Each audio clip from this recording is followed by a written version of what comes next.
কোণারক মন্দির আর এখান থেকে 12 কিলোমিটার, মানে পুরী থেকে আমরা এই যে বাইক নিয়ে আসছি, আর এখান থেকে আর 12 কিলোমিটার বাকি আছে কোণারক মন্দির। ওখানে যাচ্ছি, ওখানে গিয়ে দেখাবো। আর মাঝখানে একবার দাঁড়ালাম, দাঁড়িয়ে এই যে এটা কিন্তু পুরো ফরেস্ট এরিয়া, পুরো জঙ্গল, রাস্তা ভালো, বাইক নিয়ে আসছি তাই ঘুরতে কোনো সমস্যা হচ্ছে না।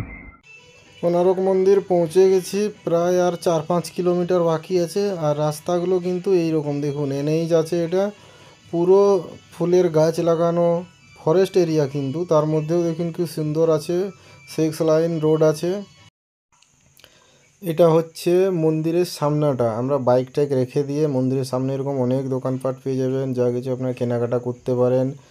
আর মন্দিরের গেট পেরিয়ে ওখানে এন্ট্রি নিতে হবে আপনাদেরকে, মানে 60 টাকা এমনিদের জন্য। আর বাইরে ফরেন কান্ট্রি থেকে যারা আসে তাদের জন্য হচ্ছে 600 টাকা। চলুন ভিতরে গিয়ে দেখাচ্ছি।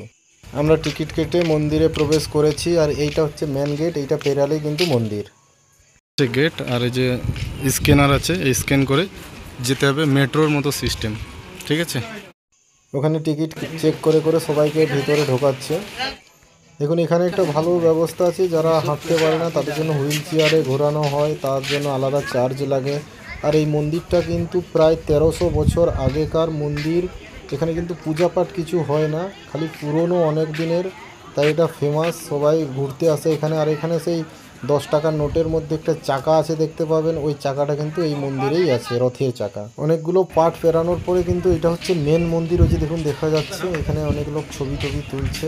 তো সামনে এরকম একটা আছে, আর এটা কিন্তু পুরোটাই পাথরের তৈরি, দেখেছেন এই মন্দিরটাই। দেখুন সেই 10 টাকার নোট যে আছে, দেখুন আমার পিছনে যে রথের চাকা দেখা যাচ্ছে, ওই চাকাটা কিন্তু 10 টাকার নোটে আছে বর্তমানে, পাথরের কিন্তু তৈরি, এটা অরিজিনাল।